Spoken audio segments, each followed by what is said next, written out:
They come around to a slum town. The black skin is on the run now. News cameras on the come now. Cheers rolling till the sundown. They're taking away all the fun now. From the young kids, it's all done now. Subtracted living without a plus now. Another soul being touched now. It's no justice, we stuck now. A life back is what we want now. It's a tough sound. The breakdown is on the rough now. Take another look at myself. What law enforcement can I trust now? My everyday reality is like insanity. Everyday struggle to escape the tragedies. Losing my religion, cursing God, call it blasphemy. I'd rather live a lie, lost in a fantasy. I'd rather live a lie, lost in a fantasy. I'd rather live a lie, lost in a fantasy. I'd rather live a lie, lost in a fantasy. I'd rather live a lie, I'd rather live a lie. Can you hear the record spinning on the airwaves? With illusions like you're winning, but still living like a slave. Trapped in a maze, bonded by them chains. Feel like there's no way out, a captive in the mental cage. Blood spilling on the page when I share my pain, share my shame. It's nothing but the struggle in the game. The money and fame got a nigga hypnotized. Now we blinded by the light and can't recognize the lie. Nah, feed them propaganda, poison minds, and now they programmed. Linked into the matrix, Facebook, Twitter, and Instagram. The industry demonic, we call this here the devil's plan. Lord, forgive me for my sins, I'm just a man trying to understand. My everyday reality is like insanity. Everyday struggle to escape the tragedies. Losing my religion, cursing God, call it blasphemy. I'd rather live a lie, lost in a fantasy. I'd rather live a lie, lost in a fantasy.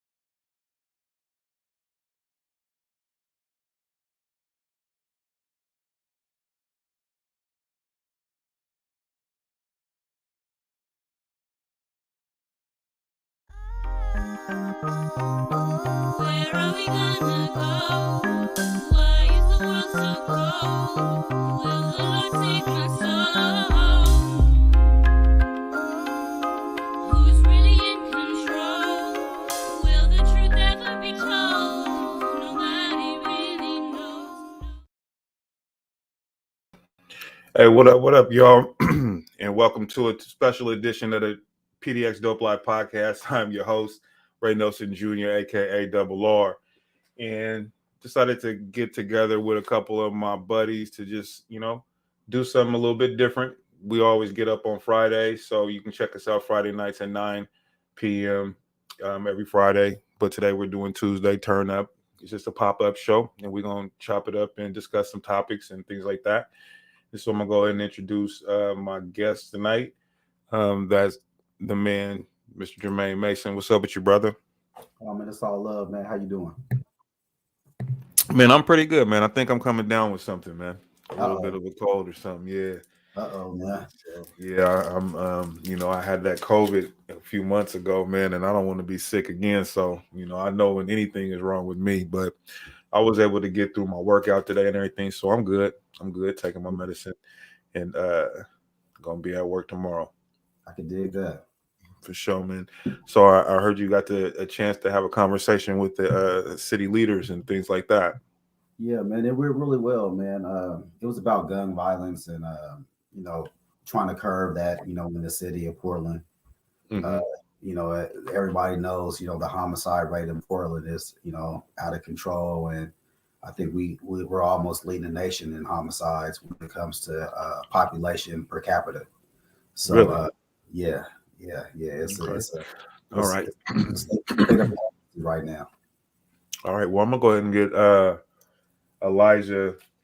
Go ahead and introduce Elijah into the building. He's he over here at the job site. What's up with you, brother? What's cracking, man? Man, you got it. Tuesday pop up. Anyway, but so you guys were talking about the Portland gun violence and this up there. I guess this is what we've been shooting for. No pun intended. You think about it like back in the day, in the music or whatever, that was something to be. I'm from murder capital, you know what I'm saying? And so Portland now is kind of like in those conversations now, huh? Oh man, it's more than in those conversations. They're talking about calling the governor in and calling the feds in, to kind of help curb some of this violence that we're seeing. And they just need some help, man. There's some organizations that's out there that's doing some really great work, man. That's grabbing some of these youth up and mentoring them and getting them into programs and finding jobs for them, and just trying to figure out a way, man, to stop them from stopping us from killing each other, really. Right. Shit. So what are some can you kind of talk about any of the proposals and that kind of thing that they might have came at you with or might have talked about or discussed in the meeting? Really, I mean, honestly, this meeting today was kind of it was more or less a celebration kind of some of the work that some of the organizations have been putting in. Gun violence has been down. They just started a pilot program. They normally do it in the summertime. The summertime normally always heats up, around Portland, when it comes to that gun violence and everything. So they were like, it's not just the summertime now. It's 360. Oh, it's year round. Yeah.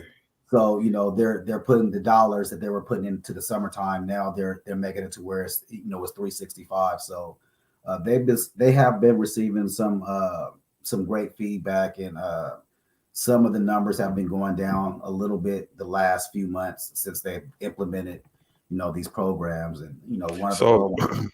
Oh, go ahead. So you say some of the stuff, some of the stuff that's been implemented is kind of making somewhat of an impact because they don't. Go ahead. Oh yeah. It's making an impact, man. Like off of what is it, 82nd, I think, like beach over by that Popeyes and stuff like that. They've cleaned that area up. They have like 13 areas that they targeting right now that they see the most gun violence out of. That was one of them. And they haven't had nothing in the last, I think 3-4 months. So those are in like designated areas that they haven't had increases in violence or whatever because of what they implemented in the program or whatever, or money or whatever it is, right? Yep. So it's just like, so them niggas move to another zone where they ain't really paying attention to or something like that. I mean, eventually, Portland, but it's happening everywhere though, bro. So I mean, I guess it's a start. You got to start somewhere. Well, I mean, I just found out a surprising statistic today that 30 to 40% of the homicides is from the homeless. Here, really? Yeah. We talked about that on the show. I told you, boy, it goes down. Yeah. With the homeless, I work with them every day. That's what I do for a living. So it go down, bro. Yeah, they said about 30% of our homicides is coming from the homeless. So I mean, that's something to think about. Matter of fact, it was just another homicide like a couple days ago with some homeless people. Really? So when we really think about this, and then you add on top of that, you add on like the gang violence and stuff like that, it would be interesting to see what those numbers were, in comparison to that, yeah, it's happening everywhere, all over the place, man. You know what I mean? It ain't just, it's everywhere, man. But you got programs in place to try to change that, change some of the change the culture, but how do you, is it mostly mental health, or are we talking about just the drugs and violent crimes because of the mental health and the mixed in with the drugs? I think the mental health is kind of mixed in with everything, really. I mean, I would say almost 75 to 80% is dealing with mental health. I mean, a lot of people. But we can just say it all. If you're doing that, if you're breaking the law, there's something not firing right. You know what I mean? Absolutely. I mean, if you're willing to put your life on the line, for whatever you put your life on the line for, and if it's not positive or it's not helping your family out, what you doing? Right. So you got to look at it in that way, and it's a fucked up situation, man, for everybody, kind of, and hopefully, man, we figure something out. I mean, like I said, they got some great people that's out there that's helping doing some work. Love is Stronger, my family, Lionel. He got an organization that man, they've been doing great work, and they just been putting their feet to the ground, man, and hitting the pavement. They then cleaned up Dawson Park, and they was talking about, well, what about across the street? They was like, hey man, we not supposed to be worried about across the street. Y'all said the park. So you got to do one thing at a time. So Elijah, so you work directly with a lot of the homeless population in the city. Mm-hmm. What are your thoughts on that? as Jermaine was saying, I mean, it's definitely a lot of mental health. It's just a lot of things. It's mental health. It's a lot of trauma. You know what I'm saying? And a lot of Yeah. trauma that people have endured, and just generational trauma. And you combine all those things, and then you throw the drugs in, and it's just like a whole concoction. So just depending on said individual, you know, it can be all those things, or it can be one of those things that is just prevalent. You know what I'm saying? But a lot of times Right. it's a combination of the three. Right. So that's just like it's a really huge thing in this country right now, and this, you know, everywhere, you know, with mental health. And Jermaine, you have a clinic, Mind Solutions. You know, then you guys are you provide a resource for the community for people of all races or whatever to be able to have access to some sort of mental you know, some treatment, you know, somebody to talk to or whatever, at least to have be, you know, steered in the right direction to find the resources that they might need if you guys can't provide them or whatever, you know. Yeah, it's go ahead. Go ahead. No, go ahead. Yeah, I mean, yeah, the treatment that's the mental health aspect. But then we also have to treat, like you said, the drug addiction aspect of it as well. Because I mean, if you're always in an altered state of mind, it's kind of really hard to address your mental health and your traumas that you're actually dealing with head on, because you're always in a different headspace.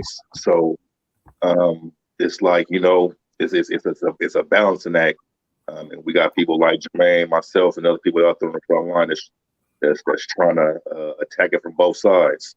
Right. I mean, so how do you, you know, so what's the turnaround on something like this?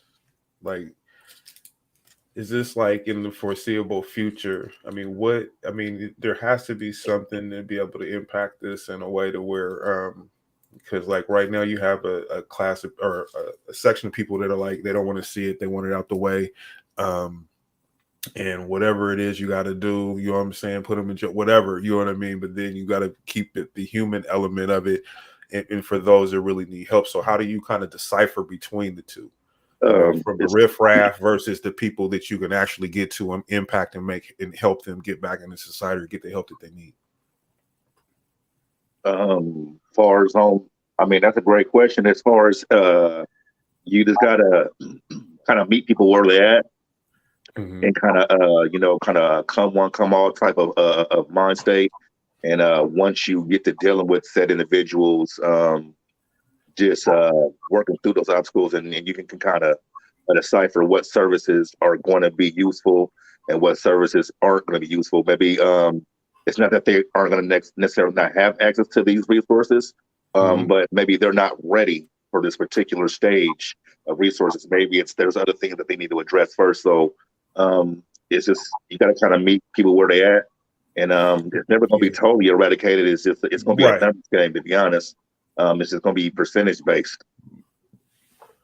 Because nobody, I mean, because I don't know. I'm being honest. I don't know what you do about it. I know that I don't like how it looks, you know, on the city from how it used to look when I was younger, growing up in Portland and stuff like that, versus looking at it now as a 51-year-old man. Like, Jesus Christ, what the fuck happened to my city, bro? Like, and it happened like right before my eyes.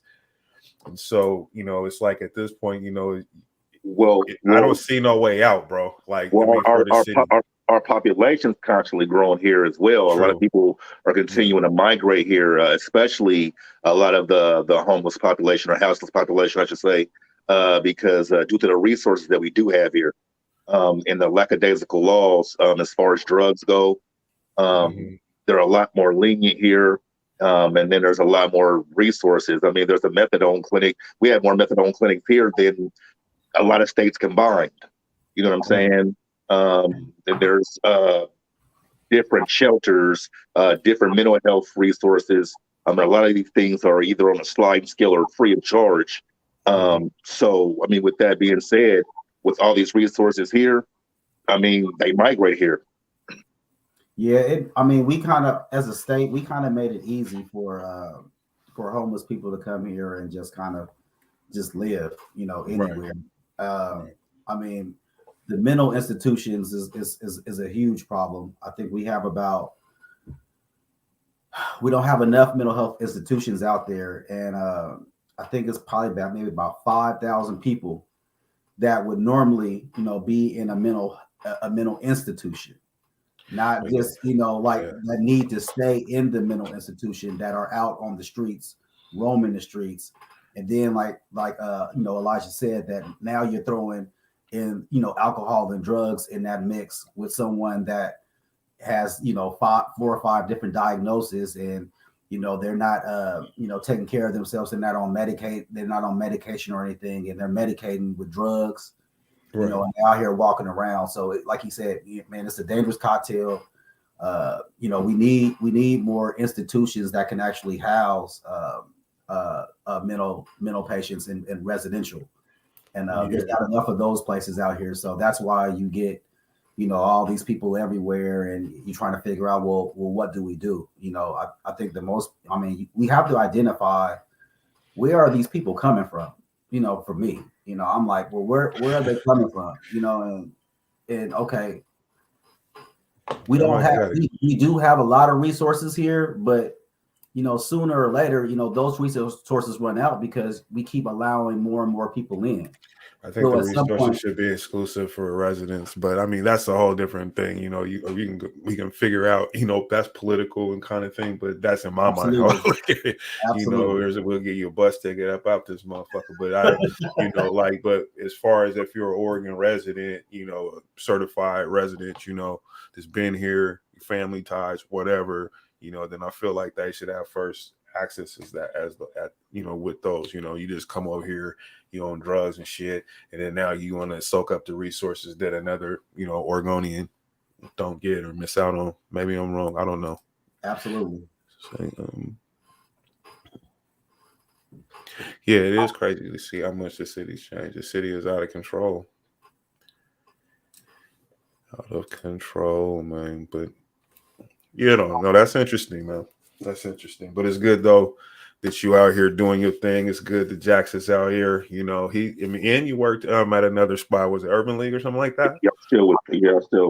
And still work over there. So you out here giving back and trying to help trying to be a solution and help the problem and try to get people where they need to be. And I guess there's just gonna always, like you said, be people that are just going to be on drugs. It's just going to choose that lifestyle and that's what they do. Yes, indeed. Hey, man, did any of you guys, Jermaine, you see the national championship game last night? Man, I missed it. I heard it was a good one too. It was a massacre. It was 69-7, bro. You ain't missed nothing. 69-7? Yeah. No, it wasn't 65-7, bro. 65. Oh, I was off 4 points. My bad. It was like, was it 69? You might be right, Jack. Shit, I need to check that. 69-65. It's the same thing. They got smashed. Listen, bro. I was at the gym yesterday on the treadmill, and I had forgot I wanted to go and watch the game. I went to get home to watch it. Nigga, I look up and it was 38-7. I said, is the game over? I said, did they start the game at 4:00 or something? I thought it was halftime, bro. They came in and clicked off. Man, listen, bro. It was ugly, bro. It's like it was like a high school team or like a JC or something playing against a top-notch football team, bro. Yeah, I wonder what I wasn't expecting that. You said what? So I wonder what the ratings look like. Yeah. Oh, they dropped off heavy, bro, in that second part of in the second half, bro. Definitely. That shit was the pits. That's why. You said what? That shit was the pits. That's why. See, and TCU beat Michigan, right? Or no, was that Georgia to beat Michigan? Because TCU beat Ohio State. I don't care who TCU beat. They got their ass whooped. they got stomped on. Yeah, it was terrible. It was terrible, man. They just went laid down. Yeah, it was nothing. It was nothing. I couldn't believe that people even did that. Oh no, let me see. So what y'all think about Dana White and him slapping his wife?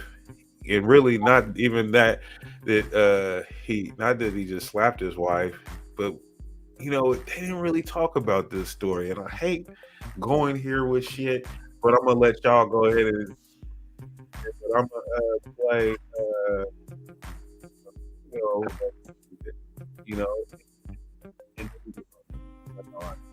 this one.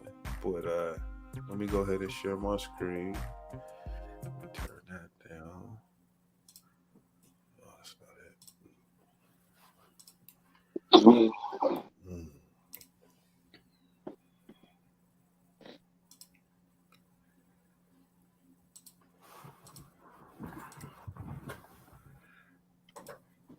Y'all see that? 23 in Mexico. UFC president Dana White and his wife Anne brought it all in, but the celebration became physical. The video, obtained and published by TMZ, shows White grabbing his wife's wrist as she tries to walk away and Anne slapping him. Then White open hand slaps his significant other not just once, but twice. It all went down in Cabo San Lucas in the VIP area of El Squid Row. Onlookers separated the pair. Now, in the midst of White committing an act of domestic violence, he made a mention of something to this very day remains the oldest trick in the book. White, 53, would indicate there was definitely a lot of alcohol involved, but that's no excuse. Here's a quick question. Why state it then? The question now turns to the old adage. If they do it in public, what happens in private? White would say, it's never happened before. It's the first time it's ever happened. People are going to say what they're going to say. It is what it is. And whatever people do say, it's deserved. I deserve it. On TMZ, which has been a safe haven for White, he told the outlet, I'm in Cabo, Mexico for the holidays with my family, and my wife and I were out with family on New Year's Eve. And unfortunately, that's what happened. White. Oh, yeah, I got to pause this one time and say fair use. I can't just play it through or they'll copyright strike me. But anyway, continue. Now joins Chuck Liddell, Luis Pena, John Jones, Mike Perry, War Machine, light heavyweight Thiago Silva, NFL player turned MMA fighter Greg Hardy, and many more on the list of domestic abusers in the sport. In 2015, HBO's Real Sports went over a huge problem. And I know there are many, but a huge problem in Dana White's organization. Public records research done by the show found that per 100,000 U.S. men, there was a domestic violence arrest rate of 360. In that same sample, HBO Real Sports found 750 MMA fighters and 210 NFL players.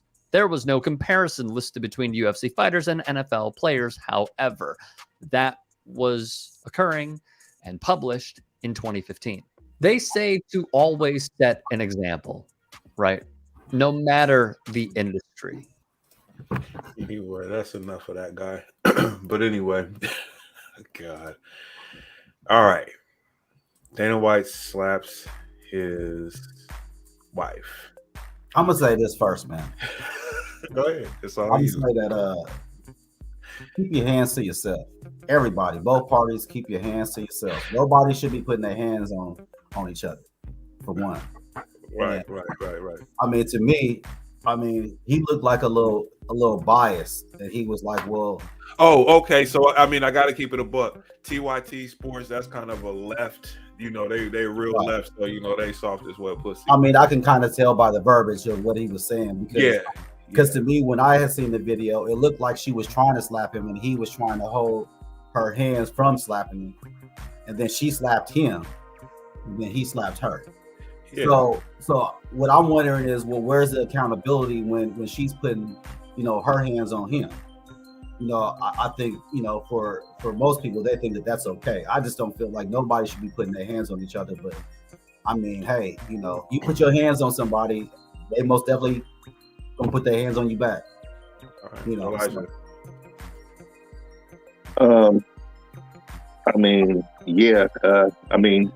That part. But and he's in the public eye. He does what he does. So, we all know how this goes. Multiple athletes. I'm not even going to, I mean, you Google what color they are. So I'm not even playing the race card, but we'll just say multiple athletes and entertainers have been in similar situation with women who have been the aggressors first and were come down on harshly. So with that being said, I mean, if we're going off of those standards, then I mean, then serve them equally. But at the same time, I'm not gonna never champion for anybody getting in any type. But if we're just going by the way the public eye deals with things, then he definitely getting off real light.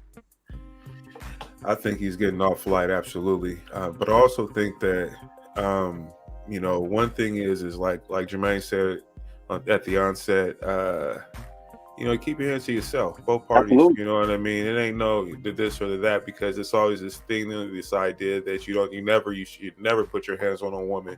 But I have a problem with that saying, because it's like, because what you're suggesting is that a woman at any moment could put her hands on you, and that's okay, or there's a reason behind it, an excuse behind that, a reasonable excuse for a woman to put her hands on a man. Unfortunately, in entertainment, that's the no, I know. I'm just yeah, it is, but I mean that's the problem I'm having. So I say that to say this is because of the fact that she clearly slapped him first. You know what I'm saying? And it's like, that's not a good example. That doesn't even matter, bro. But it should, though. You know what I'm saying? Absolutely, it should. That's why I'm bringing it up, because it's something that has to be mentioned at every turn. And people are going to look at you, like you're crazy because you're a man. You're like, he shouldn't be doing that. No, she shouldn't be doing that. You know what I'm saying? Like, if you want to go a step further, charge her with assault. I mean, she clearly assaulted this man. You know what I'm saying? Absolutely. If he had did that to her, just bam, slapped her. Oh, I slapped my microphone. But anyway, just slapped her or some shit. He'd be in jail. You know what I mean? And I just feel.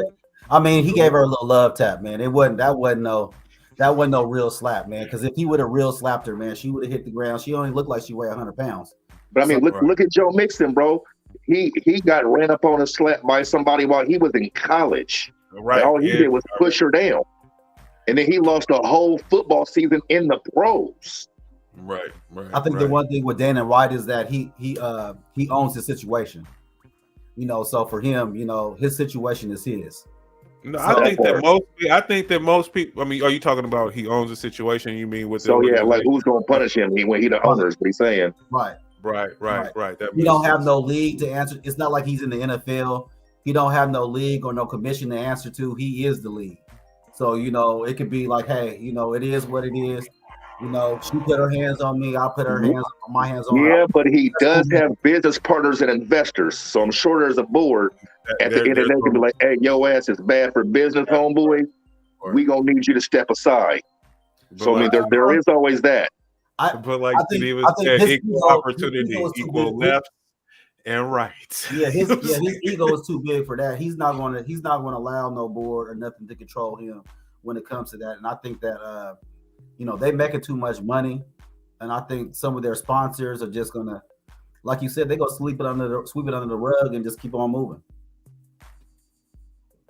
Yeah, you probably right, like I said, but I do know he got a equal partner. I can't think of the dude's name that originally had bought the league out or whatever. But you know what I'm saying? I mean, when like you said, ego's a motherfucker, especially when you're the face. But that's like me and you can have a business, and I'm the face of this shit, but Jermaine money tied up in this shit. You know what I'm saying? So, you know what I'm saying? Everybody might think Jackson's running shit, but Jermaine running shit too. You see what I'm saying? Right. And so if it get to a point to where Jax gets too beside himself and he bad for business, it might be a time to come to the round table and talk about this. Right. You know what I'm saying?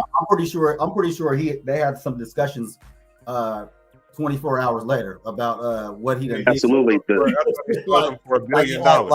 Yeah. I thought he sold him for like $1 billion.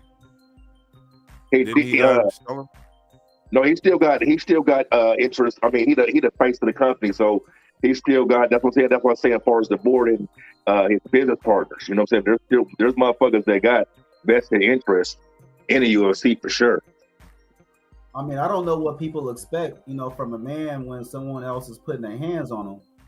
I think they just expect a man to hold all these restraints, but I mean, it's supposed to be, equal rights, and a woman can do what a man can do, and and all this stuff. And then you have this happening. It's like, okay, well, why are you putting your hands on this big, strong man, knowing that you can't whoop him? You're not gonna win. What are you? Because no matter what, nothing gives a man the right to put his hands on a woman. That's what they say, right? That's what they say. Yeah, that is what they say.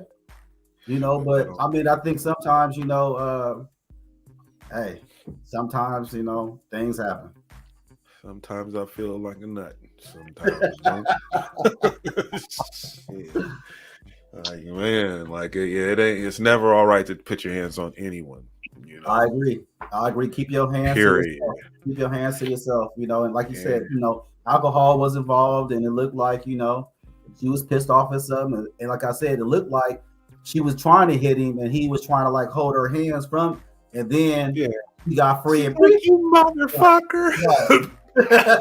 He knew it was coming. This. But you know what?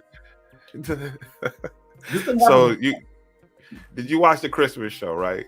I did. So you think about that up to a certain part of time, and you think about I don't know, I just had to go there. Man, that's too funny. But I think I had that story pulled up. It happened right around the same time. What happened before that? His happened before. Yeah, ours happened first. So it's like, okay, well, what do you do? Like, you done put your hands on me, like, okay. No, listen, we all equal until it's time for retaliation. Oh then man, it's like, you a man, you know what you could do to her. Wait a minute, hold on. I thought we could both fight fires and go be polices and fight the army. Man, women only like that when it benefit them, man. When it don't benefit them, man, then they crying something else, man. So you know how that goes. It ain't no equal really. They only want equal when it benefits them. This is now. Now that was a slap. I don't know. I'm behind. I'm behind on the comments, you guys. Sorry. Stephen Eva, Ebony in the building. What's happening? Yes, indeed. But yeah, you should never put your goddamn hands on nobody. I don't understand people that do that. Not to say that I have. Well, I don't know. But I'm gonna just say like this. Yeah, I don't know anything. It gets rough out there sometimes. It's hard out there. It's hard out there. For real. But anyway, yeah, Dana White. But the thing is with it, like you said, you don't want to pull up the race car thing. Well, I will. And it's just one of those kind of things. You said it's self-contained because he owns his business and all that type of shit, though. But what's not owned is the media who covers it. And that's the part that I always, I'm always going to be skeptical about how that shit turned out. But it is what it is. I'm not going to sit here and complain about it. It's just an observation, is what they say. So what happened with the little scuffle with the tank, with the little melee at the tank fight? Man, I didn't watch it. So me and Jermaine was sitting here watching the fight. Niggas acting like monkeys. Basically, we sitting up there. Like we sitting there watching this shit, right? And then we seen them niggas like kind of stopping in the ring. I'm looking at Jermaine, he looking at me. I'm like, what is these niggas doing? They out there fighting. So, I mean, I guess Meek Mills and Gary Russell Jr. got into an argument or something or other. I don't know what it's about. It was having a pissing contest or whatever it was. Yeah, my understanding was it was something about I guess the Russell dude was like talking shit about Tank or whatever, and I guess Meek was like standing up for him or something like that. Like, I don't know. It was like I don't know, man. It was like on some kid shit to me. They DC 30-something years old, 30-something. So you're gonna get your whole veneers punched in because you're trying to stand up to a nigga because he's saying something by another boxer. That sounds retarded.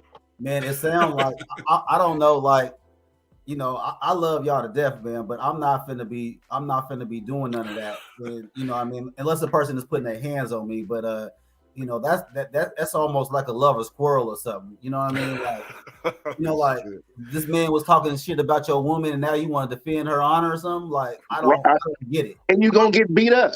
I don't get that. But you know, like, you know, people act tough when they got 30 people with them. You know what I mean? Yeah. Like, yeah. You know, and then you see Steven Jackson though. He was being extra, bro. I mean, he was being extra. I mean, he got to protect his woman and shit. I get that, but it's like you kind of, you know, you being, you know, I don't know. He was like, it was a melee. He's like, this is my, you know, my wife and da da da da da. You know, like, man, I don't know, man. It just looked like I fuck with Stack, man, but now it's like he just always trying to be in the VIP, bro. Like he just always want to be in the mix, bro, with anything, bro. Like, I don't, from hip hop to like, how are you always involved in some shit that has nothing to do with your profession, nothing that what you do, nothing, like he just. It's like he's trying to be Jay Prince or some goddamn body, you know, like he's just the boss, or I had a conversation with these, you know, or he hanging out with the gang members in Chicago and shit. He out there, old block. You want to go meet some rappers, bro. Like, and you're a 40-year-old man with gray hair everywhere. What are you doing acting like a 20-year-old? I don't get it. I mean, at some point, I mean, sometimes you can't tell the difference between a 14-year-old, the way a 14-year-old black man boy dress, and a 40-year-old black man dress. They damn near dressed the same way. You know what I mean? Well, I mean, everybody can't be as debonair as yourself, sir. Hey, you know man, what I'm saying? That nigga over there is looking way too cool. It's about the mentality. You know, you doing the same thing that you was doing when you was a teenager. At some point, you got to get that shit up, man. You like, guns and butts. It's worth millions of dollars, and you out here arguing about another nigga. It ain't even about you. Right. You arguing about another nigga that's in the fight, and you mad because this other person ain't supporting Tank. Well, no, because see, Gary Russell, because you got to understand, because from Baltimore, and Gary Russell was from DC. So there's a rivalry thing there. You know what I'm saying? Right. And Gary Russell, he, you know, there was, you know, I think that he wants to fight Tank or wanted to fight Tank or whatever at one point or another, and probably still does. But I think there was some of that too. So they have and so I understand Gary Russell Jr. hating on Tank. You know, that makes sense. But so what though? No, absolutely. Yeah, that's DMV, but that's Maryland and DC. Where's Philly come in? Right. Yeah. Why are you even talking, nigga? This ain't even none of your business. I mean, I seen Steven Jackson talking, and I understand the part about his wife and sticking up for her. I get that.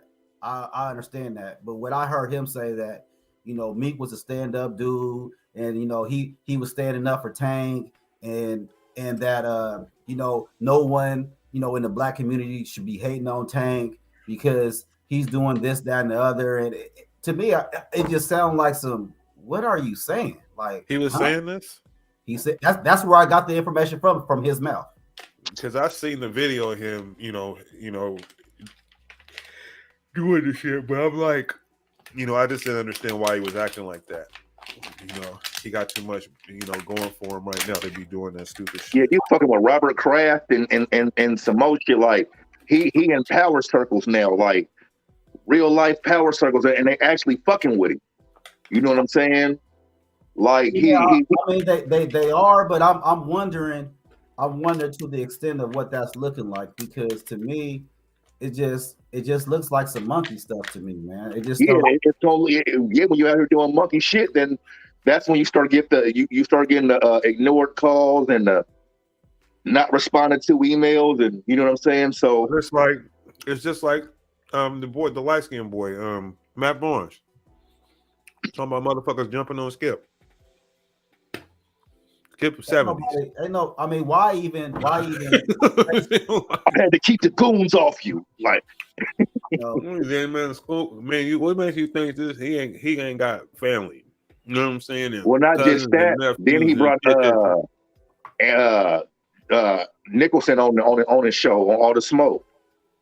He brought Anna Nicholson. And what's her name? Oh, I know. Rachel Nicholson. There you go. Mm-hmm. And you know, he worked for ESPN. You know what I'm saying? So he had to kind of edit the show so she didn't shit on ESPN too heavy. You know what I'm saying? But like, yeah, he gonna fuck around. They gonna clip his ass too. Like, you know what I'm saying? Then you're talking about you was gonna have people, or you stopping people from beating this white man up, and Skip they pride and joy. Right. Listen, man, Skip is worth too much money, and he's too much of an asset, to ESPN for anybody to put their hands on him. And No, all. he's with Fox Sports. Oh, is he? Yeah. Fox Sports Okay. Yeah. Yeah. Well, whoever he with, Yeah. I know he get paid a handsome salary, and they not. Yeah, that's why he left. They paid him more. ESPN was. You know what I'm saying? Yeah. But my thing, but I just use him as an example. It's like these guys, they get out here and they talk that shit. You know what I'm saying? But it's just like, it's all this fly nigga tough guy shit, and it's like y'all not finna do a motherfucking thing, not at all. You ain't gonna bust a motherfucking grape in a vineyard, bro. Like, you're not doing nothing, nigga. You niggas is talking. Why ain't y'all went and go see Kwame Brown, nigga? He roasted you niggas for the whole goddamn pandemic, nigga. You niggas, you know what I'm saying? Had them niggas all in their feelings, bro. Go get your fade with him. What I don't y'all understand even did is nothing to him.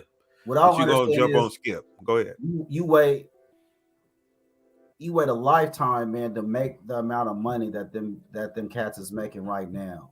Mm-hmm. And they come from, harsh backgrounds, man, and their cities is fucked up. And you finally make it to a point to where you making millions of dollars, man. You have to support your family and your loved ones around you and bring everybody with you. And this is the shit that you're doing. So it almost shows, people that, it don't matter how much money a nigga got. He just gonna act like a monkey regardless. Will Smith slapping Chris Rock. Now, I will say this. Now, far as Matt Barnes, like I'm saying, he wasn't the one that was actually disrespected. I mean, he felt the way about something, you know what I'm saying? But I mean, I will say, about with Skip, right? Yeah, but we all men. I will say Skip is a habitual line stepper. Yeah. And he's disrespectful as a motherfucker. I will say that. Now, if somebody that was disrespected face to face slapped the shit out Skip, I'd understand it. I couldn't sit there and hold it against him because saying, oh, you waited to get in this opportunity, you waited to get millions, because regardless of you a millionaire, you're still a man. Just like Jermaine, you know what I'm saying? Jermaine's a man. You know what I'm saying? You about your money, you're a businessman. But if a motherfucker rubs Jermaine the wrong way, he can get the shit slapped out of him. You see what I'm saying? I will say this, though. The one thing about me is that I don't give a fuck what you say to me. You can say whatever you want to me. It don't bother me none. If you put your hands on me, now we got a problem. But you can say whatever you want to say. I done came too far to throw my shit away for anybody. I don't give a fuck what you say. As long as you keep your motherfucking ass over there while you saying it, we all good. See, I mean, now I hear you in premise, but as soon as you come around, because words don't bother me, man. It's just words. You just talking shit. I can take that. Who can't take a motherfucker talking shit? I hear you. I mean, we all can take a motherfucker talking shit, but there's only so much shit a motherfucker don't talk. Well, like either if you know what I'm saying, I'm going to leave the situation, of course, but I'm just saying I'm just looking at it from both sides. There's situations this is to where shit, though. There's only so much shit you're going to talk. This is people talking on the internet, though. Yeah. No, we're not talking about internet. I'm talking about when they're a face-to-face encounter, right, and Skip being disrespectful. Right. You see what I'm saying? And somebody reached out and slapped the shit out of him during break. In the moment, heat of the moment and stuff like that, absolutely. But I'm thinking more so if you were to, because of, like Jermaine said, he's a sportscaster, journalist, and he's talking shit. This is something that's historic as well. We've done it, whether it be politics or sports. And then because you don't, and all kinds of people have confronted writers about what they say about, the subject. So it's not like this is something new. So I don't, with guys acting like that, they ain't, this ain't no different shit. You know what I'm saying? No. I'm not saying being able to take that. Like, his job is if you garbage, say you fucking garbage. I ain't talking about these thin-skinned ass motherfuckers. That's not what I'm talking about. But what I'm saying is, you know what I'm saying? Skip, and sometimes he can cross that line. You know what I'm saying? During the interview, niggas get emotional. Niggas are emotional, and they're very, very. And they, But I and mean, they won't like money. he ride that line sometime to where I could understand if somebody reached out and smacked the shit out of him. Is all I'm saying. I mean, well, so if they do that, right? Let's think about what's going to happen next. I get all of that. He's going to end up going to jail because he's going to press charges, and I get all of that. And you're going to be made an example out of. I get all of that. You're going to have to spend money on this, that, and the other, which you're taking resources from your family now because you done got emotional. You see what I'm saying? So it's like, at what point do men stop acting like men and stop acting emotional? Because you just can't get mad at everybody that got something to say bad about you, or or a person understands it. It's hey man, at some point you gotta leave that shit. Just walk away. Generally speaking, like I said, I totally agree. I'm not disagreeing with you on at all. But what I'm saying, I'm just being a realist, and I'm just saying I do know there are situations to where in the heat of the moment that, you know what I'm saying, that like perfect. Okay, if you better, right? Like right now, when you was at the fucking thing with Don, and he said that crazy shit. You know what I'm saying? The dude, talking about she looked like she had cum on her shirt or whatever. Yeah. You see what I'm saying? Now, he was in, oh no, I'm saying, now, if he'd got with arm's reach, if he'd have said the wrong motherfucking thing again, he was already, you see how he would have got the business right then? Mm-hmm. Now, in hindsight, Ray, like, man, fuck this dude. Don't let him trick me on my spot. We get all of that.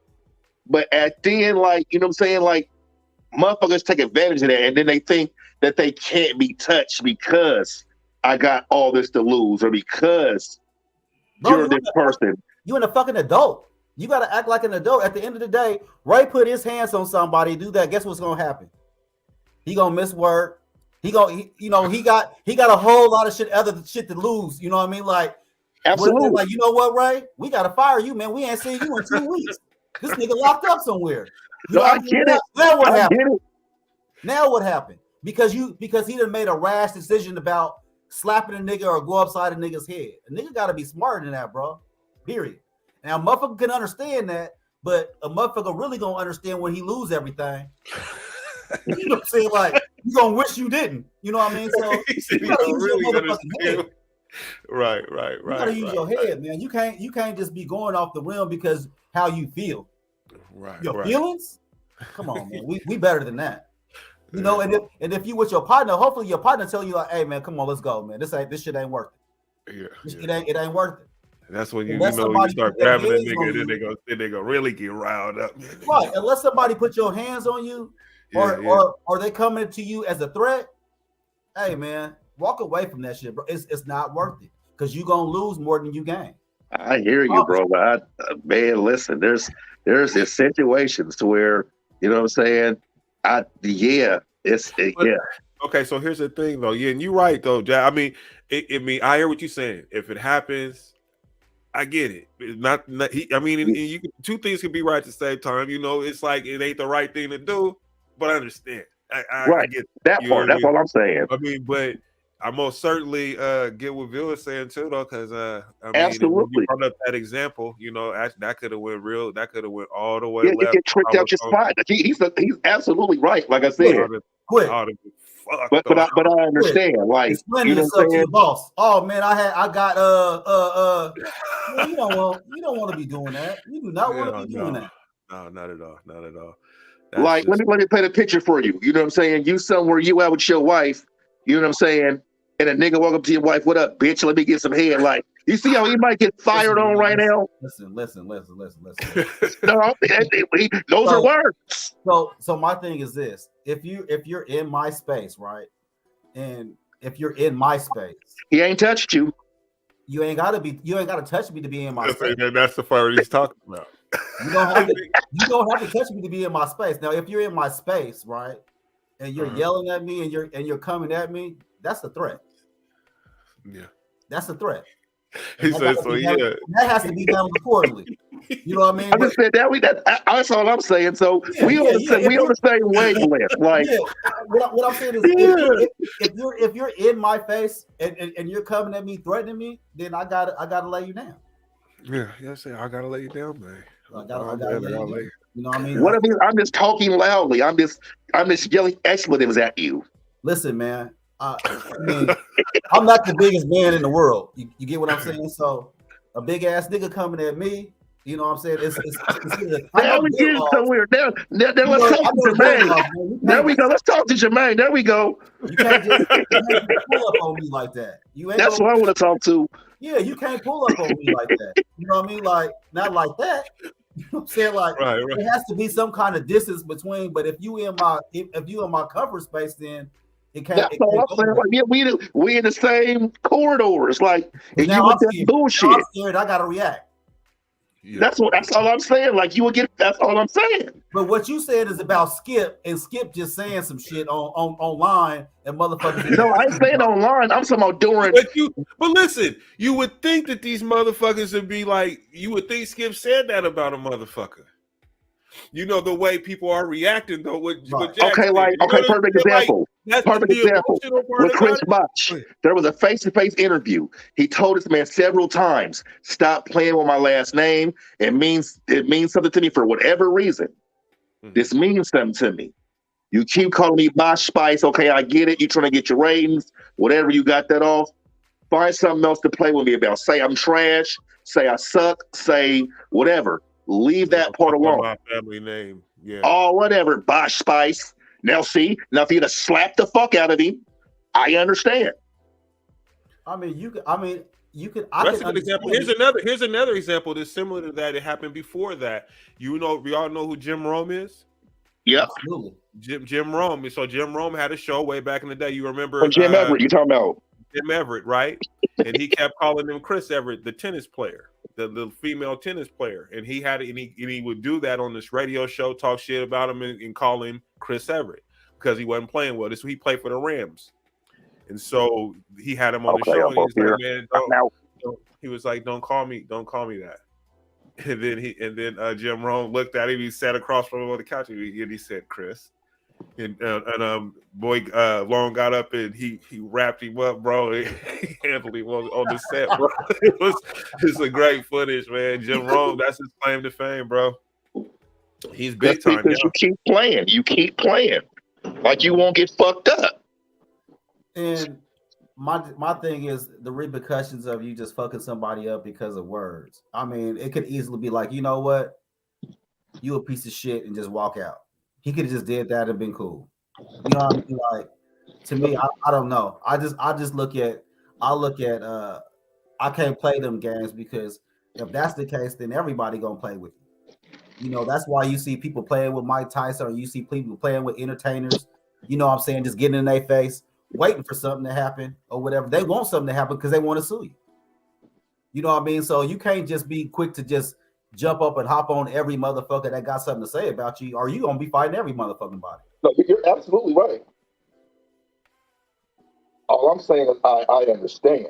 No, trust me. I mean, I get it, but I just don't believe that you be running around putting your hands on people, because it's just not. It's not the move. You gonna lose your money. Oh well, you know, they're giving it back. Oh, if they want to give it back, man, give it back. Your family ain't gonna love you when you get home. You're gonna be with the hood. The hood gonna be looking at you like, yeah, this weak ass nigga. If I would have had that money, nigga, I would have left these niggas in the dust, nigga. Man, that's what good. Go ahead. Shit. Smash Jim Rome on live TV, boy. Yeah, on straight live TV, nigga. Straight like that. But that's what made him famous, and then he had a cold ass show. I like this Nothing show. happened today. That was my joint.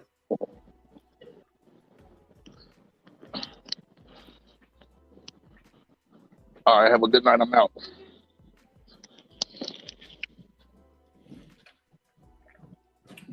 Whew. Hold on real quick. Oh shit, we at the 50, 55, 56. Hold on real quick.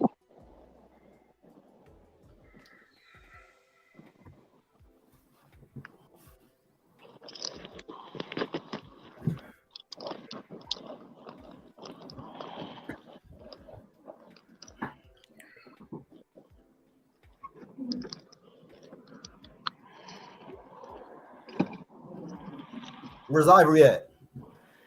I was on the phone with him right when we was going live. He was coming back from a celebration for one of their retirees or whatever. Okay. And I sent him the link if he wanted to hop in. So right, but he probably getting together or whatever, his food and shit.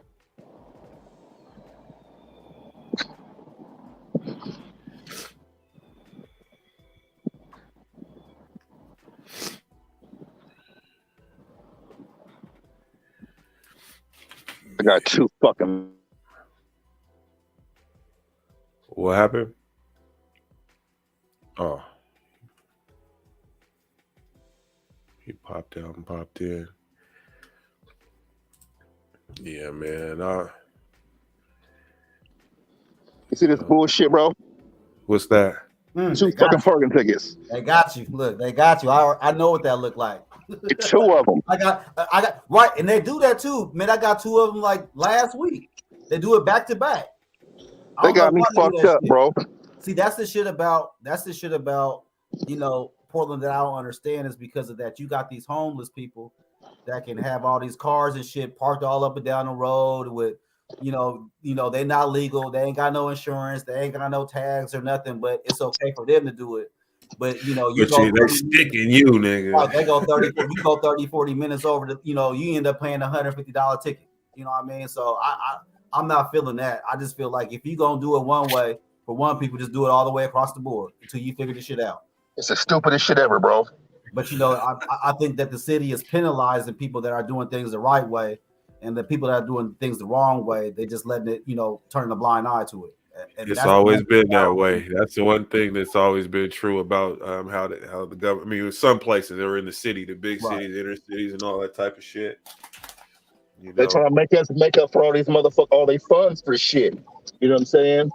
I mean, when you start paying taxes, man, and you start looking at where your money going, you start wondering like, hey, man, this is not what I want to be paying for. I don't want to be paying for subsidizing, for other people, and what that looked like, So I think that's the thing that in this city, man, we gotta figure that out because it's a whole lot of subsidies going on, man. Right.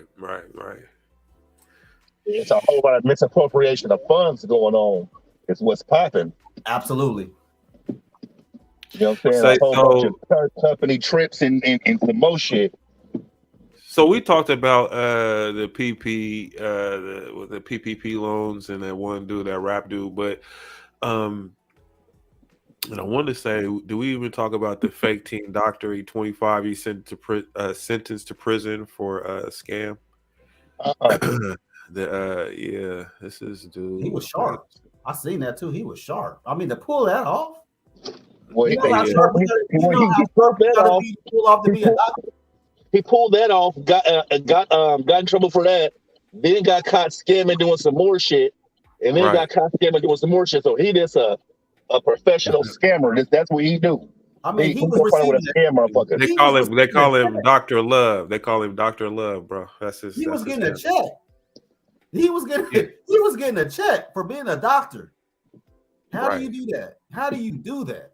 Oh, listen, Dr. Love was doing that. That's what they call. A whole bunch of little twists going on. It's Dr. Love. That's what they call him. I ain't no cap. They calling him Dr. Love, bro.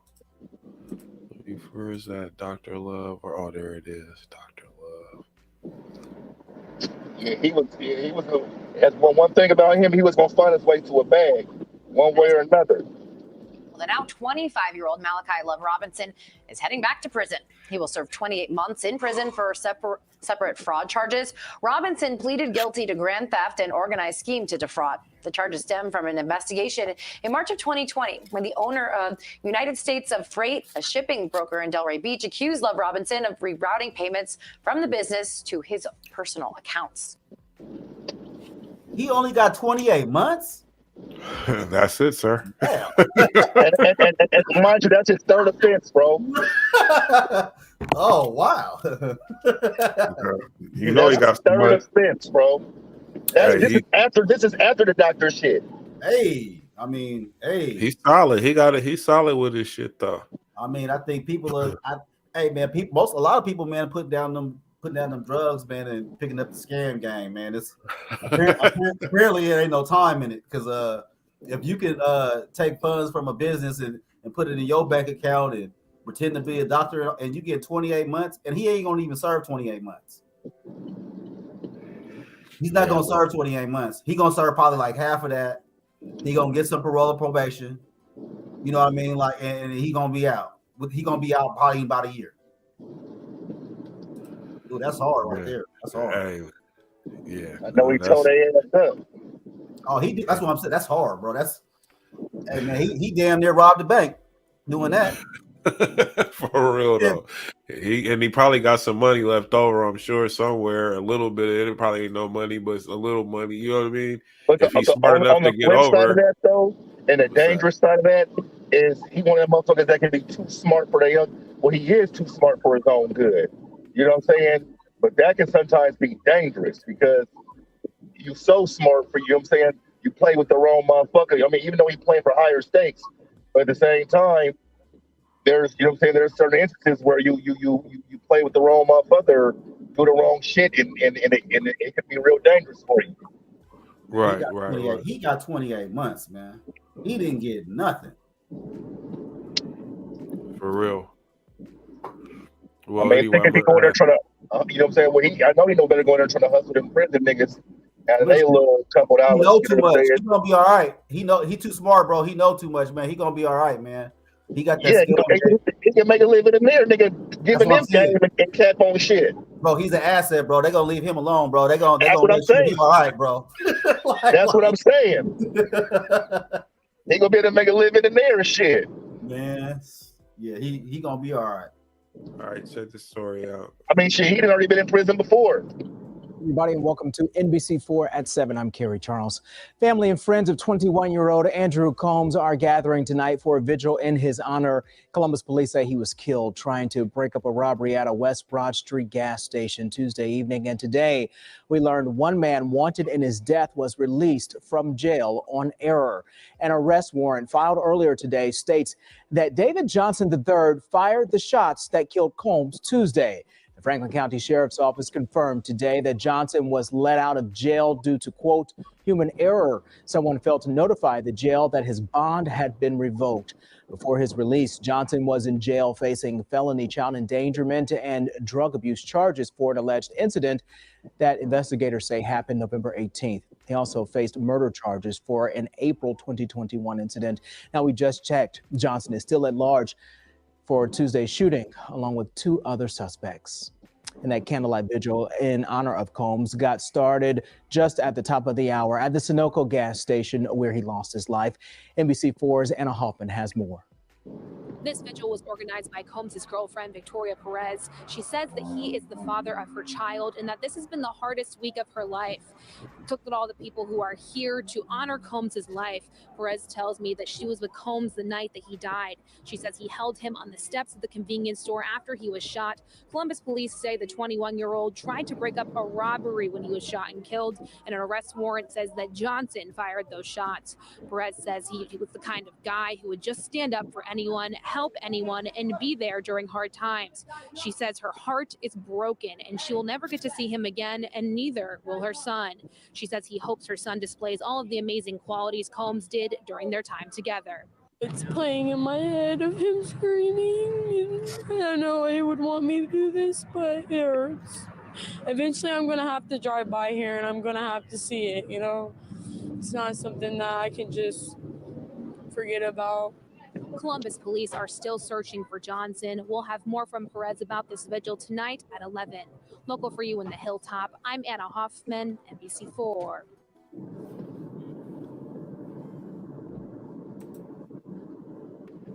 Yeah, example, when you got a little tay-tay, you know your killer don't be hollering free tay-tay.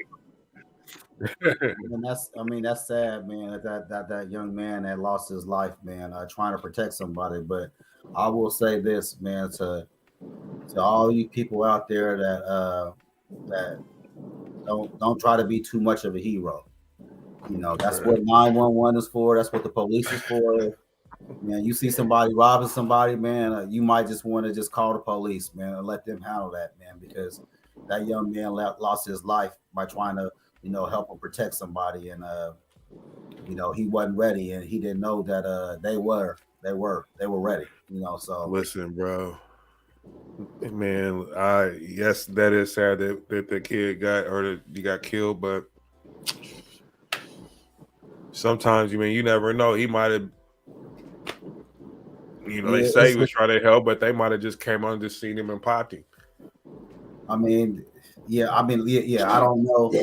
Yes, but I know if you're trying to break something up, is somebody getting robbed or whatever, or even in a fight, you can catch a knife to the neck, Absolutely. And die. My partner died like that, Absolutely. I mean, it's a dangerous situation when you're trying to help somebody and not knowing your surroundings or what's really all involved in that, man. You don't know if someone got a weapon or or anything else, man. But I would just say just be careful out there. I mean, the world is crazy, man, and it ain't no telling, what's gonna happen. So, man, it's just sad. Well, it's the crazy world we live in, man. It's the crazy world we live in. Let's see what I got here. Saying, the dude that did it though, like he was already in for a, a honey, like it's like, like you know me, I don't never advocate for nobody being in prison or going to jail or none of that kind of shit. But at the same time, bro, like if that's the fuck you own, and like, bro, they got places for motherfuckers like that. I mean, they knew what he was on when he went to jail the first time. Shit, that's what I'm saying. You know what I mean? How you accidentally let him out? I mean, unfortunately, man, it's happening all across the nation, man. A lot of times, man, what's happening right now is it's a short of lawyers, it's a short of public pretenders, as we like to call them. It's a short of the nigga was already he was in custody. Hey, what I'm telling you is this: whatever city that's in, that's Ohio. They gonna get. I mean, that's. I mean, Columbus. I think Columbus, Ohio. I want to say that lawsuit is going to look tremendous, and that man lost his life behind somebody that should have been locked up. So, I mean, that's what I'm saying. Yeah, it's gonna be horrible. Well, that's my whole point. Like, how this nigga even got out? He just got out, that motherfucker, right? Like it was nothing. And then I think they caught him though. I want to say they got him. When I was looking at other stories, they had pictures of him after they got him. So and if they throw the book of this nigga, I can't advocate. Like clearly, you ain't got no value for life. Period. Absolutely not. So like, oh, he a wild boy. Oh, check out this crazy dude right here. He all the way. Upon our entry this morning, so we've got a lot of work to do. And up top here at 6, Montgomery County Police are now dealing with a possible triple death investigation. Police went to arrest the suspect in yesterday's fatal gas station shooting and allegedly found a decomposing body inside of his apartment. Our Stephanie Ramirez is live at police headquarters with more on this disturbing story. Stephanie, what have you learned? Well, Rob, Angie, Montgomery County Police Chief Marcus Jones says the suspect waived his rights after he was arrested and told police that the woman whose body was found was a girlfriend, that she was about 8 months pregnant, and that the two had an argument about a month ago. Now, police did not share her name. They tell us they're waiting for the medical examiner to confirm the exact cause of death, whether she was pregnant, and also confirm her identity. So there could be more charges further down the line. The suspect right now, though, he is arrested, and he is facing first-degree murder for the shooting death of the Silver Spring Shell gas station dash-in employee. This is the photo of the suspect arrested, 31-year-old Tory Moore. The gas station is actually right across the street from the suspect's apartment where he was arrested. Now, We went to that Enclave apartment building earlier today. There was immediate foul odor that you can smell when you entered. His front door was completely smashed in. SWAT had served a no-knock warrant overnight. Police tracked more to his apartment building from the New Hampshire Avenue gas station and convenience store across the street, where at around 3 p.m. yesterday, Chief Jones says the suspect went to get an iced tea. He and an employee got into an argument. The chief says, according to video viewed, Moore began throwing items at the clerk. The clerk picks up a metal pole behind the counter to hit Moore. Police saying that Moore then took out a gun and shot the clerk at point blank range. The suspect reportedly then reached over the counter where he continued to shoot and allegedly grabbed the iced tea and left after. To literally have a dispute over a container of iced tea at a convenience store, and to have it rise to the level of a dispute that an individual would then pull out a handgun and brutally murder someone in broad daylight is just very troubling to me. And officials say employees tell them that they had problems with the suspect at that store in the past. The clerk who was killed, he was identified as 61-year-old Ayelu Wandimu of Silver Spring.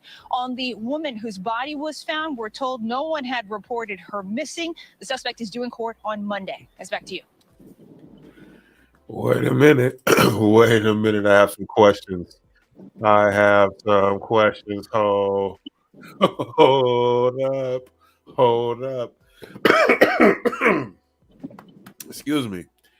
So he went to he killed one person, right? That's right. They found the girl's body, but when he killed the dude, he went in there. He got into it with him, right? And the dude pulled a pole on him first. Then he pulled the gun out. They said that's how they reported it, but the police didn't say that or none of that. You know what I'm saying? Like, well, what escalated the situation is the fact that he pulled this metal pipe out on the dude.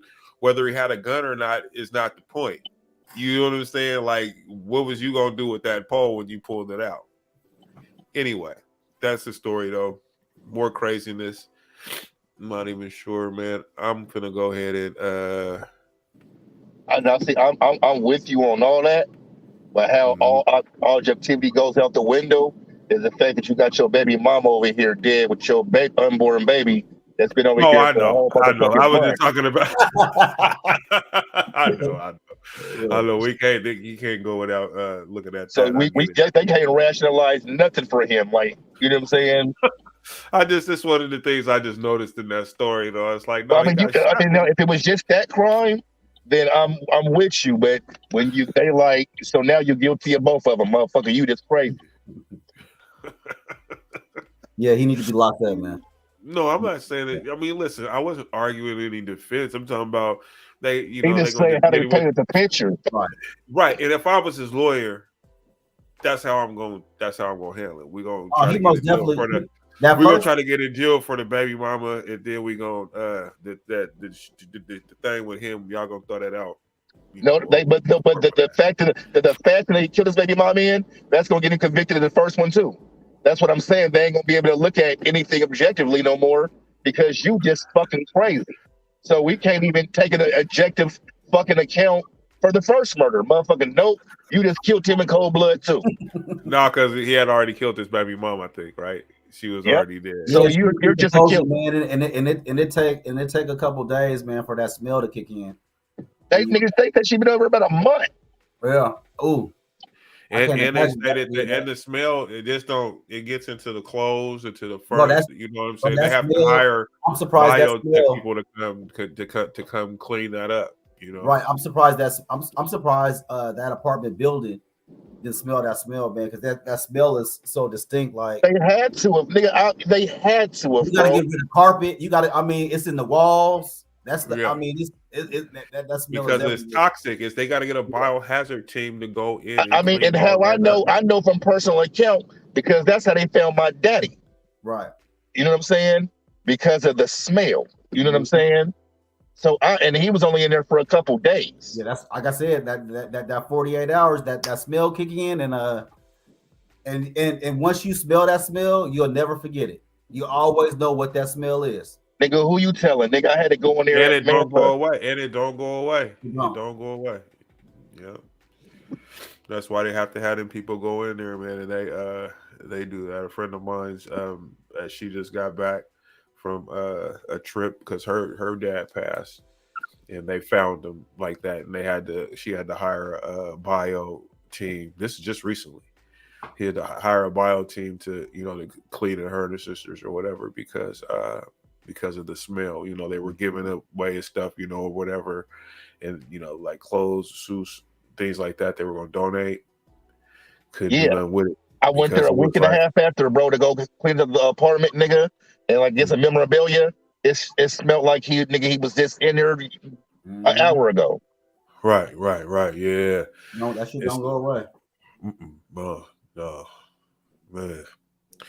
Ooh, yeah. And this motherfucker in there, and he just taking casual trips to the store and like and just hanging it like this motherfucker's crazy, bro.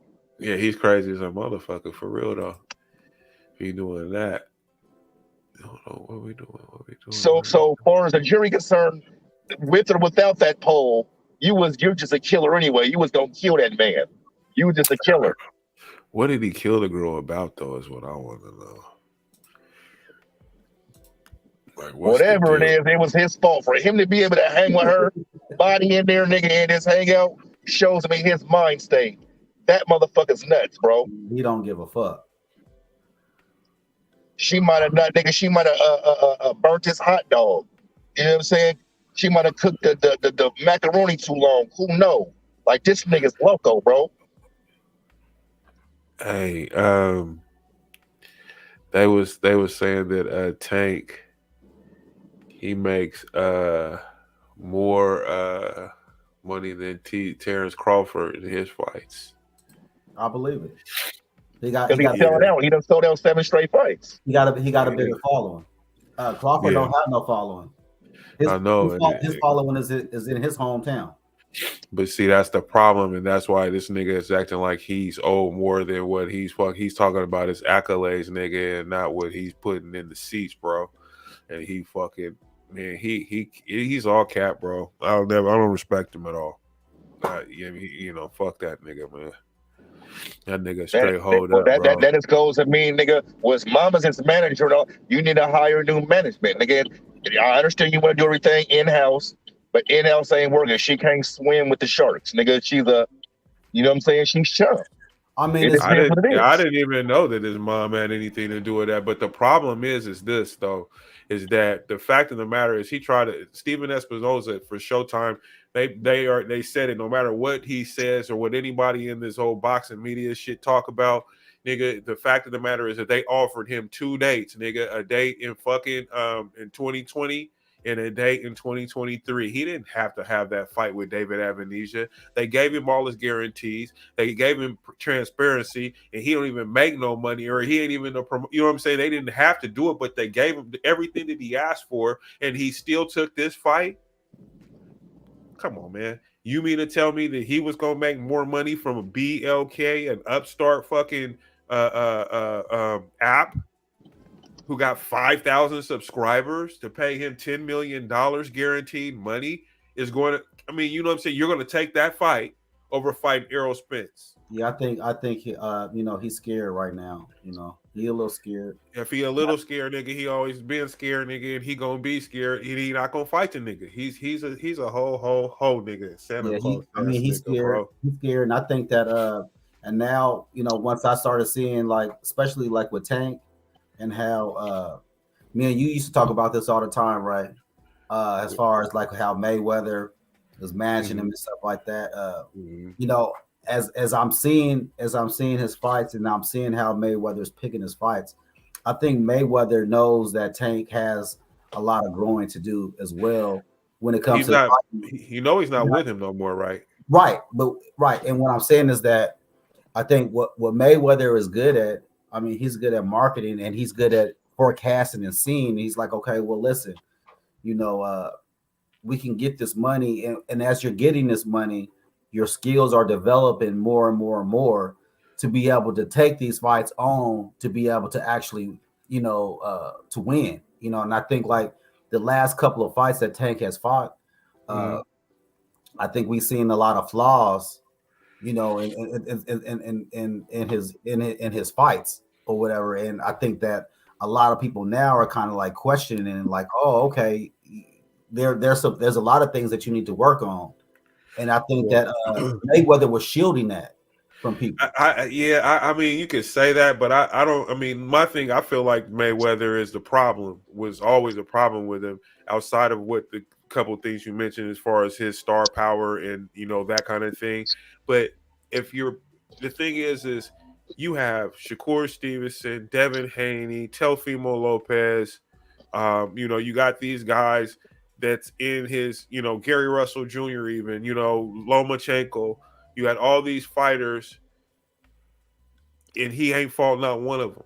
Timing. Floyd Mayweather. Timing my ass, bro. These guys are fighting. But see, Jermaine, these guys are fighting these guys. He's older than Devin Haney is the undisputed lightweight champion of the world.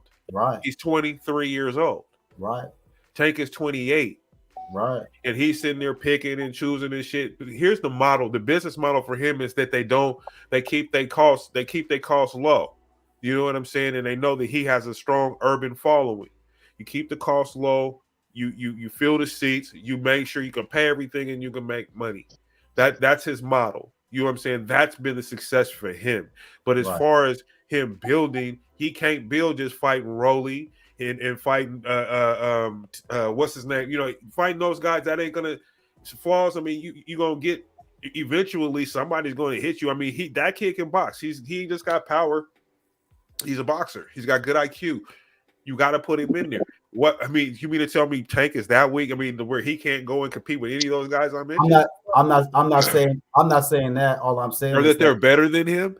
That he wouldn't beat any of those guys. I'm saying that there's a strategic way that I think that they're trying to go about doing it, and you're seeing it from a boxing standpoint. You know what I mean? Like you're looking at it as these niggas need to be fighting each other, but as Jax just said, but you got to listen though. But as Jax just said, Tank is getting more money than Crawford right now, right? So because you have to look at it as his money. So his money is there. You see what I'm saying? So he's taking the Ryan Garcia fight, which I think, that Ryan got a good chance of knocking him out. Ryan can compete, but I just think the Tank is going to fucking eat his lunch. My thing is this though, and I'm looking at this from how I look at Floyd Mayweather's career. Floyd Mayweather wasn't sitting here picking and choosing motherfuckers for his fight, and Tank is a talent, nigga. Why you're not? That doesn't make any sense at all. He's not Mayweather, and you have to. So if Tank with him being not being Mayweather, he's not Tyson. He ain't Tyson. Listen, bro. First of all, losing is losing, nigga. But you talking about a fucking. But what I'm saying money's gonna go. Ooh. Not that ain't necessarily. That's not necessarily true. That's not necessarily true. It's about what I mean. Listen, this nigga, his star power and what he's been able to do and establish, bro. He's fine. What I'm saying is, knocked out and see what happened. Well, we're gonna see because he's going. I believe he knocks Ryan out. Ryan he probably all right, but Ryan ain't been sat down a couple of times. Tank ain't. Yeah, but you know what happens to the big dog when they get knocked out, Ray. You know what I'm saying? It's different if you're just a gang fighter and you get knocked out because it's like, okay, well, he just always been a gang fighter. But when you the upper echelon and you get your ass dropped, it's a whole different ball game, bro. What I'm saying is though, but great fighters, but man, people didn't lost. Sugar Ray Leonard lost before. Bro, you talking about the 80s, right? I'm talking about what's so okay. Tell me what's different now. Tell me one thing that's different about boxing now. Ain't a goddamn thing changing boxing, but fucking apps and how they fucking present fights. It's not boxing, but what I'm saying is it's a certain person's star power. Like I said, like Tyson, for instance, Tyson had a unique star power to where you just wanted to see him fight regardless, and he was losing fights. And motherfuckers was still tuning in to see him fight. Listen, bro, Tank does not have that kind of star power. But you can't compare Mike Tyson's era in pay-per-view versus what they do now, because people don't fucking watch boxing like they watched boxing back then. You know what I'm saying? Because now, but the difference is now, Ray, it ain't about the fights no more, Ray. Then it was about, you know what I'm saying, the actual fights, the Sugar Rays, the Hearns, the Hagglers, all this shit. About pay-per-view numbers. But I'm saying, so now it's all pay-per-view. So now it's just all about fucking star power. Look at fucking Conor McGregor and fucking Jake Paul and Mayweather. Look at Jake Paul. Look at it's just names, bro. With star power. And that's he has star. I'm saying he got star power, bro. Like how the hell is he fighting right? Like how is Ryan Garcia fighting Tank right now? It's star power. It ain't got nothing to do with the reason why yeah, they both got star power. I understand that part of it. What I'm saying is that why wouldn't he fight him? Because Floyd was holding up that fucking fight. They both young fighters. He was waiting on because he knows something. What do you know? I don't think Tank. I'm just saying though. I don't think Tank can beat him. I don't think Tank can beat him. Oh man, we're gonna be watching that one. It's coming up in a couple months too. Like I think Ryan being as tall as he is and as strong he got as tools. He got the tools. I wouldn't be surprised if he was to beat him. But my thing is this, bro. If he get caught, it's a wrap, bro. If he get beat by Ryan, it's over for Tank, bro. It's over for him, bro. I think it's gonna be a multi-fight thing. But we ain't seen him come close to it. But that'll be interesting to me, though. Ryan has been sat down. He's susceptible. His chin is up. He makes a lot of mistakes. And I look at it like this: for him to be the Tank, he gonna have to be perfect. For Tank, he don't have to be perfect to beat him. He can't sit because who can't sit. He can't sit in the pocket. You got to move with Tank every time. Oh, you talking about Ryan? Right. Yeah. Every time, when people get to moving with Tank, it's good. Mm-hmm. As soon as they sit. But who do you think is the better boxer between the two? A better boxer? A better boxer, I would say Tank. Okay. I would say Tank's a better boxer, but what I will say is that Tank leaves a lot of room for him to get hit. Like his last fight, that right hand ain't up. He gonna get caught with that left, and that left is coming with Ryan. Here's the thing. Yeah, that's Ryan's punches, the left hook. But you don't think, because like I said before, Tank ain't fought no motherfucking body. And while you say it should be done, he should be, they building him up or whatever. But what I'm saying is this though. I don't believe that he gonna go into this fight, like he would against a Rolly, or any of those, Leo Santa Cruz's and shit like that. I feel like 2 months and a long time. 2 months and a long time, man. For a turnaround. They gonna probably push it back some more. I don't know, but I think that he'll be okay. I mean, this is what he do. He's not. But if he fuck around, I'm going for Tank. But like I said, if he do lose, he can definitely have a back down. But you see what happened to Suge Knight. Suge Knight was the boogeyman. Soon as that barber knocked Suge Knight out, everybody was like, "Nigga, I beat Suge's ass." Listen. Hey, you know how that shit go, man. I understand that, but everybody want to fight you now. Yeah, everybody want to fight you now. But what I'm saying is there's been plenty of motherfuckers. See, we're talking about that whole old thing. That's the problem in boxing, is that a lot of these fight, and that's why a lot of these guys don't fight. That mentality, the business of boxing ain't good for boxing. Wilder lost twice, right? Right. Where's his star power at right now? He's one of the top heavyweights in boxing right now. No, it's not. You niggas ain't following boxing. So how can you tell me that when he's next up, he's to get the title back? Ain't nobody. We ain't saying where he's ranked. We saying how motherfuckers. What I'm telling you is, bro. When he's up for a fight, talk to me then. His next fight, they got him fighting Andy Ruiz. That's gonna be a huge fight. That's easy to say when you're the only game in town. That's like saying there's Comcast and there's fucking what the fuck internet? Like, of course, like, nigga. We got to go with Comcast. It don't matter. What I'm saying to you is, he's not a draw. Ain't nobody rushing to get home no more to see Wilder.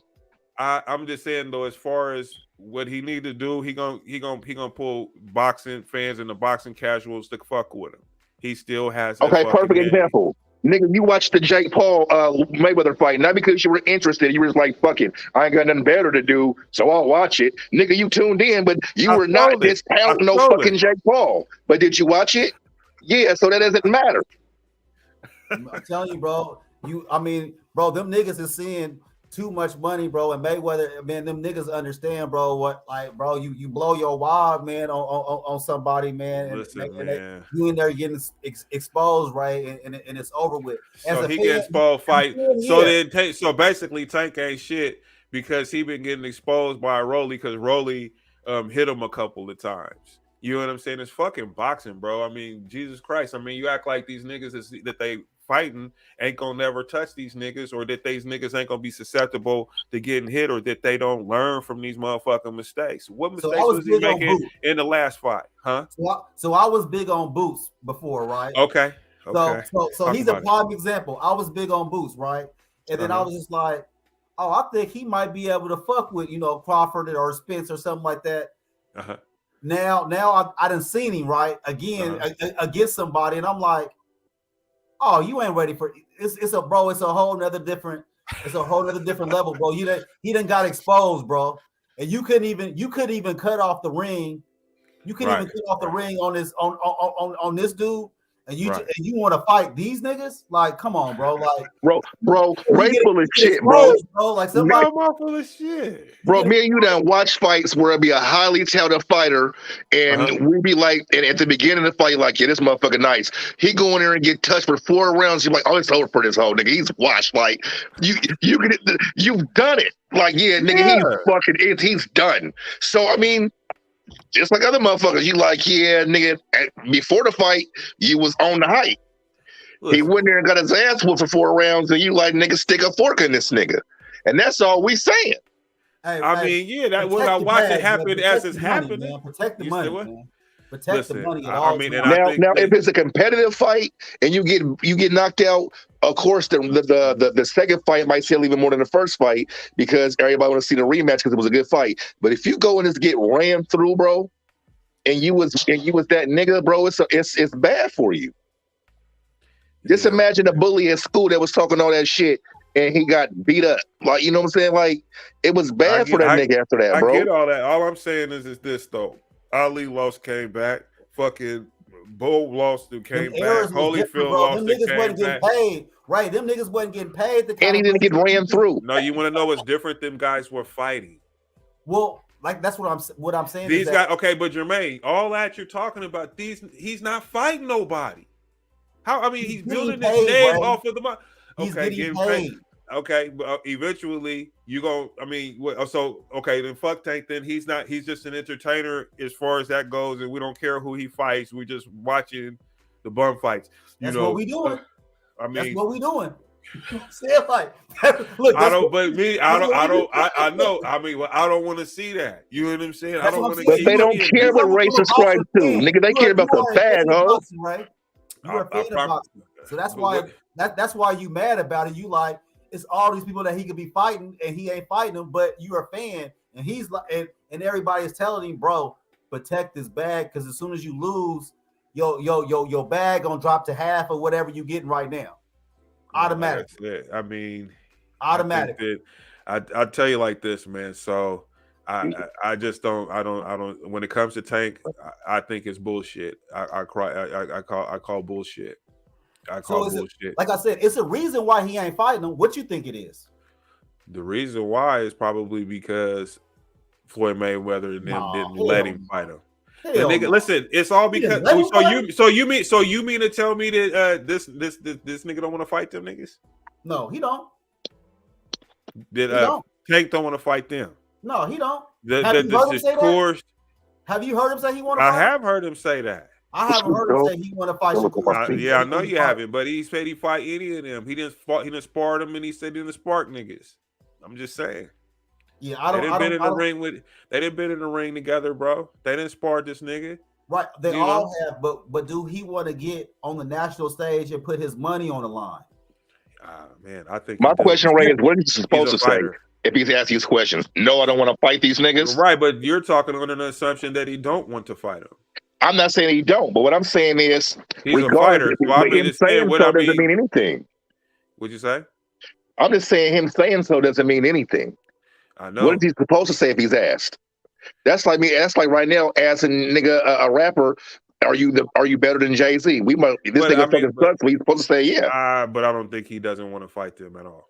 I don't. I'm not saying that. I'm just saying who That's knows. what I'm saying. Yeah, I don't believe that at all. I don't think that's been the thing. So if I'm Tank, if I'm Tank, and I know His that I'm people, better than Leonard Ellerby and fucking Floyd Mayweather, have been directing his fucking career, nigga, and been pointing him to the fights they want him to fight. People in their own fucking stable that are PBC fucking fighters, all in-house fucking fights, nigga. Why do you That's think that why. was?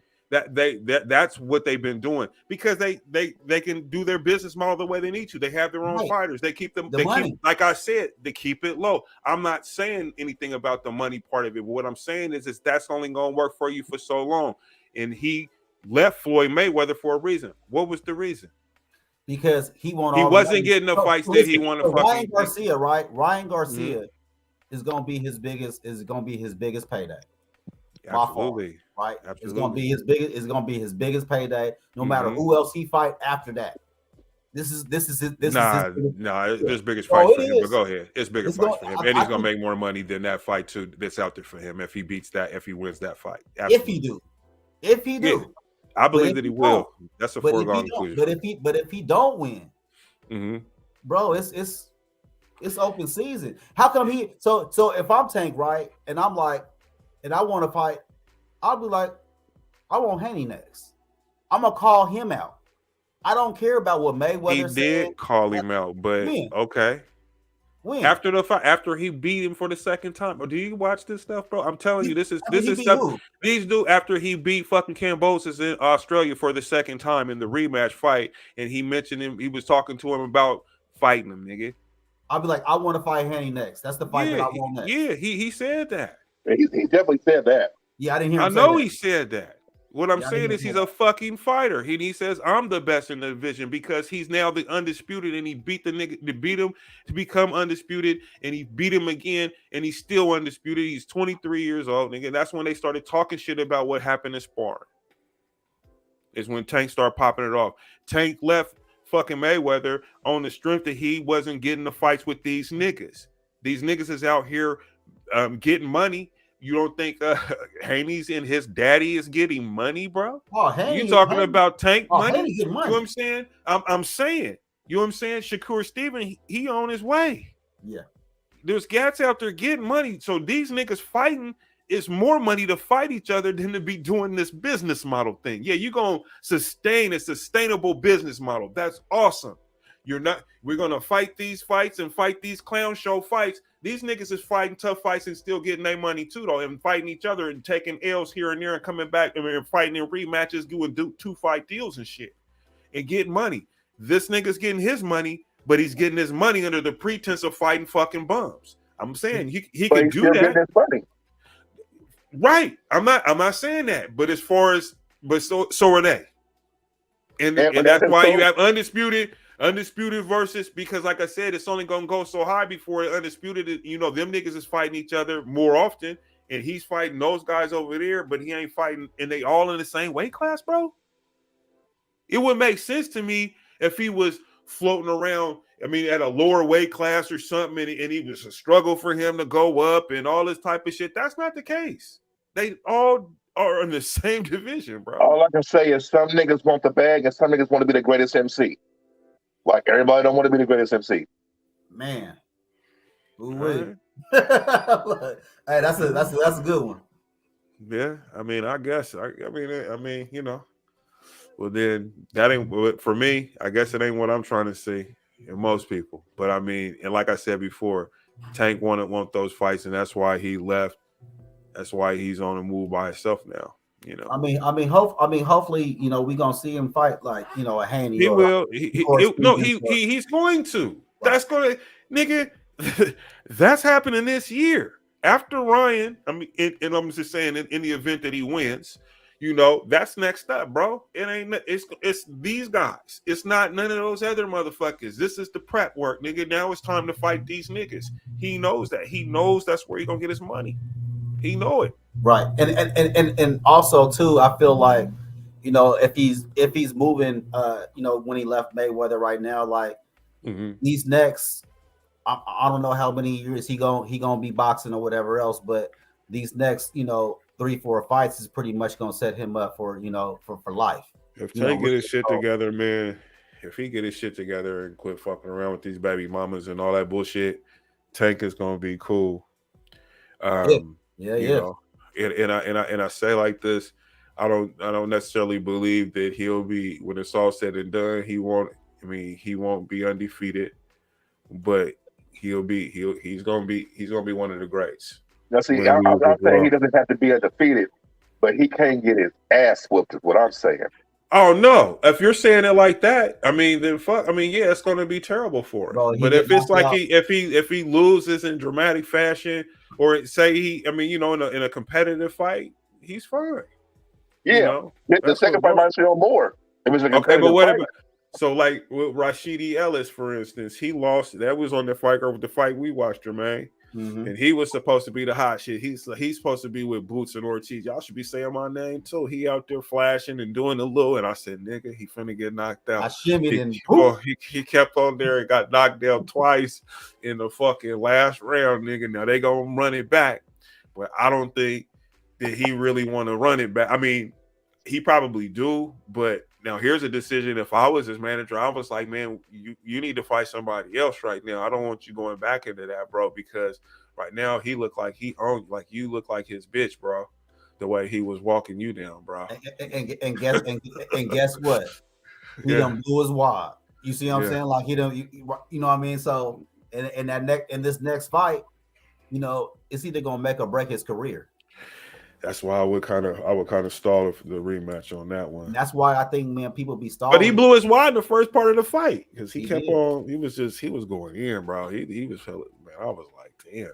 And dude, I was like, but dude was he was fighting one of them dudes, man, that he ain't got no quit in him and just keep going forward. And it's like I said, it's hard to fight them fighters, man. If you ain't never fought them before, man. If he get a jab, bro. If he get a jab, he gonna be a problem for anybody. Trust me, I guarantee you. The next time they fight, I promise you, he gonna have one. I promise. He gonna have one and wipe his motherfucking ass out. Oh, he gonna have one. He gonna be setting him up with that jab, man. Like I said, as soon as he sits down on you and he gets you on the ropes, it's a problem. So I think that he gonna have that jab because that's all they gonna tell him. Like, bro, all you gotta do is jab him, and you gonna win easily. This fight ain't gonna go that long. He don't even have to hit him with the jab. All he need to do is just put it out there to have something to help set his shit up. Because he gonna react. He gonna have to move one way or the other with the jab and move him into your. I'll be using it as a tool. I think he gonna do Rashidi in even worse the next time. He probably finish him in 4. He look like that. Because if I'm his manager, I'm gonna tell him like this: we want to start early on him. Start breaking this motherfucking ass. So first, as soon as the bell ring, you go at his motherfucking ass with everything you got. For them first few rounds, at a cool pace. But just work on him. Work on him, man. Work that body, slowing down. You know what I'm saying? All that moving around and shit. Switch the whole shit up. The whole shit up, nigga. For real, because but I like Rashidi though. Don't get me wrong, but I just think that's one of those guys that's he's just gonna be a tough. You ain't gonna fight him all the time. No, he's not. He's a tough dude, man. He one of the people that you like you said, you really don't want to be fighting. It's like that little dude Cruz that Tank fought. Yeah, He wanted to, he's one of the dude, like, bro, you don't really want to be fighting them kind of people, man. he hard, bro. Right. He hard, bro. Hard and hit hard, bro, and bro, he'll catch you. Yeah, Tank had to box in that.